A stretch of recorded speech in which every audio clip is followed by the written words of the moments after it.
पिछले दिनों संघ परिवार की जहनीत से मुतासिर होकर नरसंगा आनंद स्वामी ने तौहीन रिसालत, कुरान पाक की तौहीन और इस्लाम की तौहीन करते हुए मुसलमानों को ललकारा है कि वो अपने मज़हब को सही साबित करें। इस नरसंगा आनंद स्वामी की जानिब से मुसलमानों के ख़िलाफ़ ज़बान दराजी करने का वाक़या पहला नहीं है, बल्कि वो इससे पहले भी इस तरह की बयानबाजियाँ कर चुका है। इन बयानबाजियों के बावजूद आज तक इस ढोंगी स्वामी के ख़िलाफ़ सख्त कार्रवाई नहीं हुई है और हुकूमतें इस मामले में नाकाम रही हैं।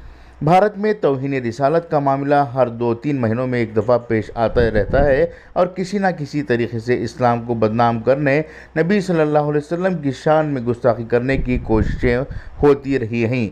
यकीनन अल्लाह के रसूल की शान में जो कोई गुस्ताखी करेगा वो हिलाक होगा, क्योंकि कुरान पाक रसूलुल्लाह सल्लल्लाहु अलैहि वसल्लम और हरमैन की हिफाजत की ज़िम्मेदारी अल्लाह ने ख़ुद दे रखी है। ऐसे में कसूरवारों का बचना तो आखिरत में मुमकिन नहीं है, लेकिन दुनिया में वो दुनियावी अदालतों से बच सकते हैं। लेकिन सबसे अहम सवाल ये है कि इस वक्त के मुसलमान कौन से मुसलमान हैं, वो इश्क़ रसूल को किस पैमाने में नाप रहे हैं। रसूलुल्लाह सल्लल्लाहु अलैहि वसल्लम किसी एक के नबी तो नहीं, बल्कि पूरी कायनात के हैं। रसूलुल्लाह सल्लल्लाहु अलैहि वसल्लम मेरे भी हैं, तेरे भी हैं और रसूलुल्लाह पाक सल्लल्लाहु अलैहि वसल्लम सबके भी हैं। लेकिन रसूल पाक की शान में जो गुस्ताखियाँ हो रही हैं और इन गुस्ताखियों पर मुसलमानों की ज़ुबानें गुंग हो गई हैं, तो इससे ये बात मालूम पड़ रही है कि मोहब्बत रसूल का जज्बा मुसलमानों में महज नातों, मंबरों, ख़व्वालियों और तकरीरों तक ही महदूद हो चुकी है, जबकि अमली शक्ल में इजहार मोहब्बत के लिए कोई आगे नहीं आ रहा है।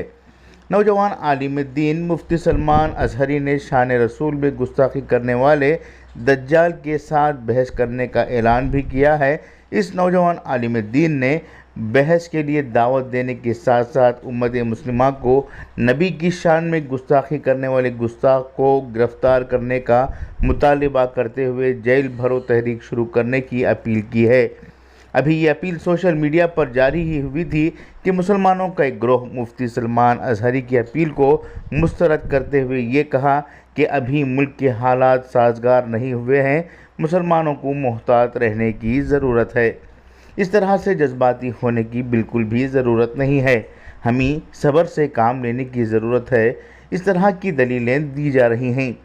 सवाल ये है कि आखिर मुसलमानों के लिए इस मुल्क में हालात कब साजगार थे और आज़ादी के बाद से अब तक मुसलमान जलील ही हुए और मुसलमानों के सब्र का हमेशा से ही इम्तिहान लिया गया।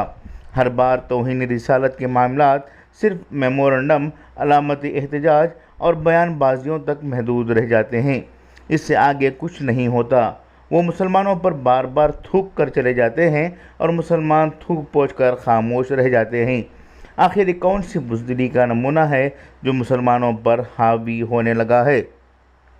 अल्लाह के रसूल सल्लल्लाहु अलैहि वसल्लम ने कहा कि मुझे इस बात का खौफ नहीं कि तुम मेरे बाद शिर्क करोगे, बल्कि मुझे डर है कि दुनिया की मोहब्बत में गिरफ़्तार हो जाओगे और लड़ोगे और हिलाक हो जाओगे, जैसे कि तुमसे पहले लोग हुए। सही मुस्लिम की इस हदीस में अल्लाह के रसूल सल्लल्लाहु अलैहि वसल्लम ने जो नक्शा पेश किया वो आज पूरी तरह से गालिब होता जा रहा है। हर कोई दुनियावी मोहब्बत, दुनियावी हिफाजत, दुनियावी शोहरत, दुनियावी इज़्ज़त, दुनियावी चाहत, दुनियावी ज़रूरत, दुनियावी ओहदे, दुनियावी इक़्तिदार में गिरफ़्तार हो रहा है। सबको इश्क़ रसूल और अल्लाह से लगाव आसानी से चाहिए, कोई क़ुरबानी देने के लिए तैयार नहीं। मुफ्ती सलमान अज़हरी ने जो ऐलान किया था, इस ऐलान पर लब्बैक करने की ताकत नहीं है तो चुप हो जाएं, लेकिन बुज़दिलों की तरह तजवीज़ें ना दी जाए। अगर सुल्तान सलाहुद्दीन अय्यूबी फ़तेह अक़दस के लिए ना निकलते तो आज तक बैतुल मुक़द्दस फ़तह करने की हिम्मत नहीं होती और ना ही कोई करता। हालात साजगार कभी भी नहीं होते, बल्कि साजगार बनाना पड़ता है। यही ज़िंदा उम्मत की निशानी है। यहाँ रसूल पाक सल्लल्लाहु अलैहि वसल्लम किसी मखसूस ग्रोह के नहीं, बल्कि सबके रसूल हैं और सबके दिल में इनकी अज़मत के चिराग जलाने होंगे।